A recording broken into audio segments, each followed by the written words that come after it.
Welcome to TV 49 news. ఈ నెల 9వ తేదీన కలకత్తా ఆర్జీ కర్ వైద్య కాలేజీలో ట్రైనింగ్ విద్యార్థినిని రేప్ చేసి హత్య చేసిన దోషిని వెంటనే శిక్షించాలని డిమాండ్ చేస్తూ రావులపాలెం కొత్త కాలనీకి చెందిన యూనిట్ ఇన్ యాక్షన్ యూత్ సభ్యులు ర్యాలీ నిర్వహించారు.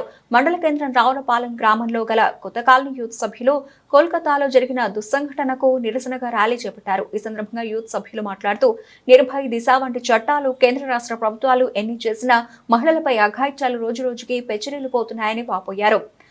శాస్త్ర సాంకేతిక నైపుణ్యంతో దోషులను వెంటనే గుర్తించామని, న్యాయస్థానాల్లో సరైన శిక్ష ఇటువంటి దుశ్చర్యలకు పాల్పడిన వారిని బహిరంగంగా ఉరితీయాలని యూనిట్ ఇన్ యాక్షన్ యూత్ సభ్యులు డిమాండ్ చేశారు. షేక్ షరీఫ్, అంబటి కిషోర్, దేశాల జయరాం, అంబటి కుమార్, అడ్వకేట్ విద్యాప్రసన్న, ముప్పరి వీరయ్య, వేమగిరి నరసింహమూర్తి, షేక్ మొహద్దీన్, కోట రమణదుర్గ, షేక్ మళిబాబు, షేక్ రహమాన్, షేక్ అబ్దుల్లా తదితరులు పాల్గొన్నారు.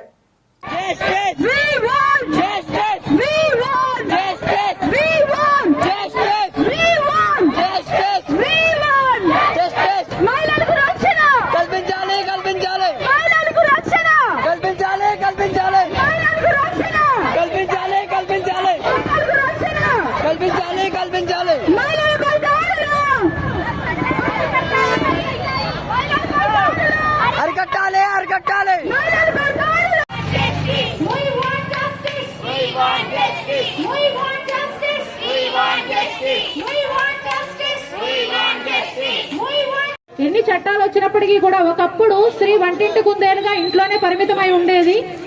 అయినప్పటికీ స్వాతంత్రం వచ్చింది, స్త్రీకి స్వేచ్ఛను ప్రసాదించాము అని చెప్పేసి ప్రభుత్వాలు చట్టాలు ఎన్నో మహిళలకు రక్షణ చట్టాలు తీసుకొచ్చినప్పటికీ కూడా మహిళ స్వాతంత్రం వచ్చి 77 సంవత్సరాలు దాటినప్పటికీ కూడా మహిళకి రక్షణ అనేది కరువైపోయింది. దానికి గల కారణం ఏంటి అనేది మనందరూ ప్రశ్నించినట్లయితే ఒకటి చెప్తూ ఉంటారు.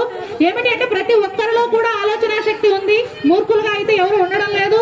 ప్రతి ఒక్కరూ కూడా వారి యొక్క పిల్లల్ని స్కూల్కు పంపిస్తున్నారు, అందరూ చదువుకుంటున్నారు, ప్రతి ఒక్కరూ వారి యొక్క కాలేజీల్లో వెళ్తున్నారు, ప్రతి ఒక్కరు భయపడుతూనే ఉన్నారు. ఏ విధంగా అంటే నా కూతురుకు స్కూల్కి వెళ్ళింది, కాలేజ్కి వెళ్ళింది, ఇంకా కొన్ని గ్రామాల్లో ఇంకా కొన్ని గృహాల్లో వారి యొక్క పిల్లల్ని కాలేజీకి పంపించాలన్నా స్కూల్కు పంపించాలన్నా భయపడుతూనే ఉన్నారు. ఎందుకు అంటే